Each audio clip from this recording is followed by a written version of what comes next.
थोड़ा सा रोक रहा हूं, थोड़ा सा रोक रहा हूं सर। हम लोग बाबुल सुप्रियो आ गए हैं, कुछ मिनट हम उनसे सीधी बात करेंगे, उसके बाद कांग्रेस के प्रवक्ता के पास चलेंगे। बाबुल सुप्रियो, ममता बनर्जी नंदीग्राम से चुनाव लड़ने का ऐलान कर रही है, ये मास्टर स्ट्रोक है या नर्वसनेस है? ममता बनर्जी निजी डिसीजन है। उनको पॉलिटिकल गिमिक जो है वो ही अच्छी लगती है। 2016 में उन्होंने कहा था कि ये समझ लीजिए कि सारे के सारी सीट से ममता बनर्जी ही लड़ रही है। इस बार उनको वो बात कहने दीजिए कि सारे के सारे सीट से ममता बनर्जी ही लड़ रही है। सारे के सारे सीट में वो हार जाएंगे, इतनी ही उनकी क्रेडिबिलिटी है।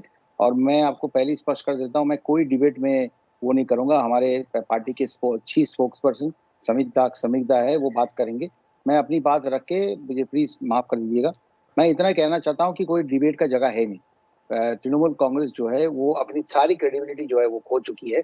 और ममता दीदी नंदीग्राम से लड़ने के साथ साथ उन्होंने ये कहा है कि पार्ले लड़ो, विच इन बंगाली मीन्स कि हो सका तो मैं यहीं से लड़ूंगा। और हर जगह में जाके ऐसे गिमिक वाली बात कर रहे हैं, कहीं पे अपनी यूनिवर्सिटीज चल नहीं रही है और यूनिवर्सिटीज अनाउंस कर रहे हैं। लोग क्या पागल है? और ये पहली बार नहीं है, ये 2016 भी नहीं है, ये तीसरी बार ममता बनर्जी मुख्यमंत्री के लिए लड़ने के लिए जा रही है। पूरे बंगाल की जनता ये देख चुकी है। हर मिছিল में आपको क्या लगता है, हम यहाँ पे सेकेंड शक्ति भी हम नहीं कहूंगा, इस वक्त बंगाल में बीजेपी एक नंबर की शक्ति है। पब्लिक जो है हमारे साथ है। और आपको मैं ये बता दूं कि हर हमारे जुलूस में हमारे खुद के लड़के जो है वो बम फेंकेंगे। मेरे कॉन्स्टिट्यूंसी में आसनसोल में जो हुआ, बम फेंकेंगे, खुद ही ईंट फेंकेंगे। क्यों भाई? इतने साल लड़ने के बाद आज वो बहुत खुश है कि हमारे साथ पब्लिक ममता बनर्जी के आप जाके जरा खबर लीजिए। सर ममता पब्लिक बनर्जी इतनी के आपके साथ है, आपका जोश अपने इतना बस हाई में है आके दादा, लोगों को लिया। आपका एक जोश मैं अगर इतना हाई है, सारी पब्लिक आपके को साथ बस है, में तो आधी टीएमसी को आप खत्म अपनी पार्टी में क्यों ला रहे हैं? नहीं नहीं नहीं नहीं, एक सारे छोड़ के आ रहे हैं। अब अगर मैं उसमें वो शिप वाली जो बात है वो नहीं कह रहा हूं। जिनको मैं आपको स्पीड से स्पष्ट कर दूं, ममता बनर्जी को बंगाल से हटाना हमारा मुख्य लक्ष्य है। और उस लक्ष्य में मोदी जी के सहारे बंगाल में एक अच्छी सरकार बने, उस लक्ष्य को और उस चीज को मद्देनजर अगर उस पार्टी से कोई नेता बीजेपी में ज्वाइन करना चाहे और आपने दीदी के साथ रहने के लिए उन्होंने जो लूट फूट जो की है, उससे अगर वो जो है प्रायश्चित करना चाहें, तो हम भी चुन के सोच समझ के पार्टी केंद्रीय नेतृत्व डिसीजन लेंगे कि उसमें से किस किस को बीजेपी में शामिल किया जा सकता है। और नंदीग्राम की आप बात करें, नंदीग्राम के असली नेता कौन है? शुभेंदु अधिकारी है। नंदीग्राम की लड़ाई वो जमीन से लड़ रहे थे। ममता बनर्जी उस वक्त सिंगूर में टाटा को भगाने की कोशिश में सिंगूर में वो आंदोलन कर रही थी। नंदीग्राम में ये गोली चलने के बाद ममता बनर्जी सिंगूर से नंदीग्राम पहुंचे। तो वो अब आप धरती पुत्र वहां के तो शुभेंदु अधिकारी है। अब आप धरती पुत्र को ममता बनर्जी के सामने उतारेंगे नंदीग्राम में, जब वो कह रही है कि मैं लड़ूंगी वहां से? लड़ने दीजिए ना, तो अच्छी बात है। मैं कहा ना बोल, उनकी मर्जी है, कहीं से भी लड़ सकते हैं, इसमें कौन उनको रोक रहा है? अब लेकिन शुभेंदु अधिकारी के खिलाफ लड़ने की ऐलान करके उन्होंने कोई चैलेंज या कोई कोई ऐसी बहुत बड़ी क्या बोलते हैं चुनौती का कोई चुनौती हमारे सामने फेंक नहीं दिया। जहां लड़े वो लड़े। और वो तो 2016 में कह चुकी है कि अभी आसनसोल में 2019 में वो जाके मैं जब वहां से लड़ रहा था, तो वहां पे तो 4 सभा उन्होंने की है। अच्छा, वो 3 सभा में उन्होंने ये बोली है कि यहाँ से जो है हम ये समझ लीजिए कि मैं यहाँ से चुनाव लड़ रहा हूँ। क्या हो गया? 2 लाख वोट से आ रहे हैं वहां पे जो उम्मीदवार थी, मैं नाम नहीं लेना चाहता हूँ। लेकिन whatever said and done, Mamata Banerjee सारे बंगाल में 294 सीट से लड़ने के ऐलान करे। फिर देखिए, चुनाव तो पब्लिक करेगी ना, जनता करेगी ना। डेमोक्रेसी से चुनाव होगी। डेमोक्रेसी को भी तो हत्या करने की कोशिश करती जा रही है। और हम इस बार ये निर्वाचन कमीशन से ये उम्मीद करते हैं और हमें विश्वास है कि एक वर्ल्ड के सबसे बड़े डेमोक्रेटिक कंट्री में मिनिमम डेमोक्रेटिक राइट जो है कि वो वोट अपना दे पाए, उसका बंदोबस्त जो है जरूर करेगी। जरूर निर्वाचन कमीशन ये बात करेगी और उसके बाद आप नतीजा देख लेना।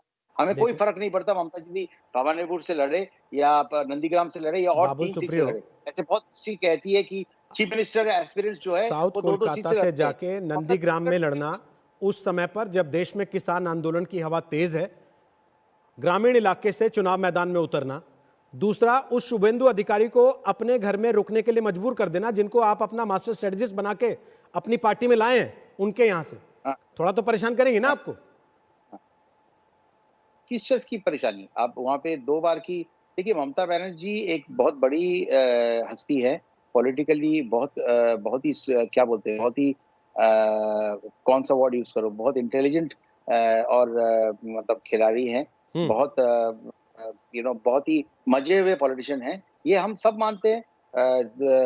वाम फ्रंट के खिलाफ उनकी लड़ाई को हम बिल्कुल सराहना देते हैं। हमारी तकलीफ किस बात की है कि उस क्रूरल्टी के साथ लड़के जो नेत्री सामने आई है, अब उससे भी 10 गुना ज्यादा क्रूएल्टी और करप्शन उन्होंने समाज पे थोप दिया है पिछले 10 साल से। तो उनको लड़ने दीजिए नंदीग्राम से। चुनाव का नतीजा क्या है, मैं तो फिर से आपको बोल रहा हूँ कि भूमिपुत्र वहां का शुभेंदु अधिकारी है। ममता बनर्जी जो शब्द यूज करती है ना, बहिरागत हो, बाहर के आने वाले लोग हैं, ममता बनर्जी वहां पे बहिरागत है।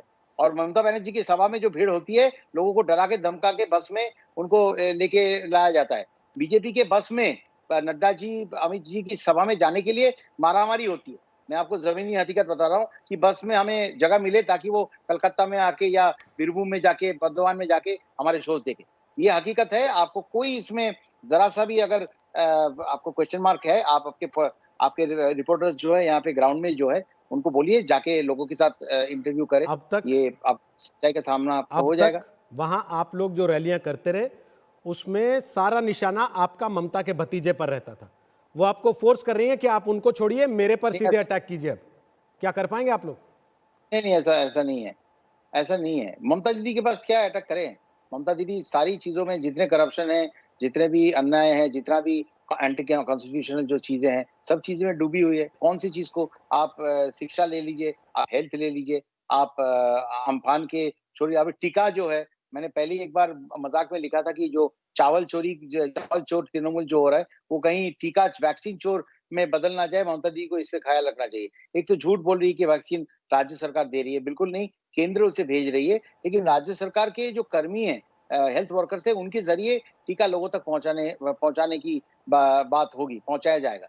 क्या हो रहा है हमारे पार्टी में देखिए, और ये तृणमूल कांग्रेस है जो पॉलिटिकली बैंकरप्ट हो चुकी है, और हम्म। उनके अपने नेता टीवी कैमरा के सामने वैक्सीन ले रहे हैं।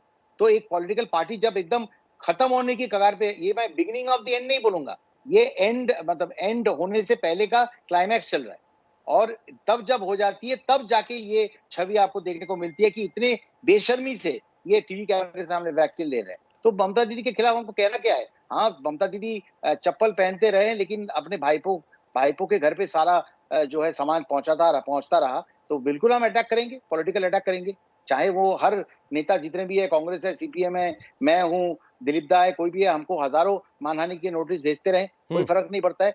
पब्लिक के पीपल रिप्रेजेंटेटिव है, हम जो सच्चाई है, जो डरा के धमका के पुलिस के इस्तेमाल करके जो पुलिस की जो पॉलिटिक्स की जो ठीक। राजनीतिकरण उन्होंने किया है, एडमिनिस्ट्रेशन का जो अपराधीकरण उन्होंने किया है, उसके खिलाफ हम बोलते आए हैं, बोलते रहेंगे। तो ममता दीदी के लिए बोलने के लिए कोई नया टॉपिक थोड़ी चाहिए। आप कौन सा टॉपिक पे जाना चाहती है, बोलिए। ठीक। कोविड में कैसे उन्होंने सारे आंकड़ों को दबाया, नेशनल ह्यूमन राइट्स कमीशन को उन्होंने क्राइम रेट क्या है वो भी उन्होंने भेजा नहीं है। सब चीज में जब लेफ्ट सरकार में आई थी तो 44,000 करोड़ का डेट था। उसके बाद जब वो छोड़ के गए लेफ्ट वाले, 1,92,000 करोड़ का डेट था। आज इस 10 साल में तृणमूल कांग्रेस उसे ऑलमोस्ट 5 लाख करोड़ की तरफ लेके चल गई है। कैसे? क्या पैसा नहीं मिलती है उनको सेंटर से? क्या इसका मैनेजमेंट सही तरीके से हो नहीं सकता था? एक ठीक। फोटो दिखा दीजिए इंटरव्यू के अंत में, जहां पे ममता बनर्जी एक बड़ा कारखाने या ऑफिस का उद्घाटन कर रहे हैं। ये आप ठीक। दिखा दीजिए, मेरा झमेला उद्घाटन करते हुए आपको दिखेंगे। एक दिखा दीजिए। इतना बहुत ही बहुत कहना शुक्रिया। था। बाकी जो है बहुत बहुत शुक्रिया। समीक्षा है, बिल्कुल कांग्रेस के बिल्कुल, नेता है, बाकी बाकी की बहस हम उन्हीं के साथ करेंगे। आशुतोष जी हमारे साथ कांग्रेस से हैं, उनके पास चलेंगे, और साथ ही इन सारी बातों को सुनने के बाद अवनिजय अवस्थी वो क्या कहते हैं, ये पॉलिटिकल मास्टर स्ट्रोक है ममता बनर्जी का, या फिर वाकई नर्वसनेस है, जैसा बीजेपी आरोप लगा रही है। छोटे से ब्रेक के बाद लौट रहे हैं, दंगल जारी है, आप देखते रहिए आज तक। नमस्कार, मैं हूं अंजना ओम कश्यप। हमें उम्मीद है ये वीडियो आपको पसंद आया होगा। लेटेस्ट खबरों के लिए यूं ही देखते रहिए आज तक, और इस वीडियो के पसंद आने पर लाइक, शेयर एंड सब्सक्राइब करना ना भूलें।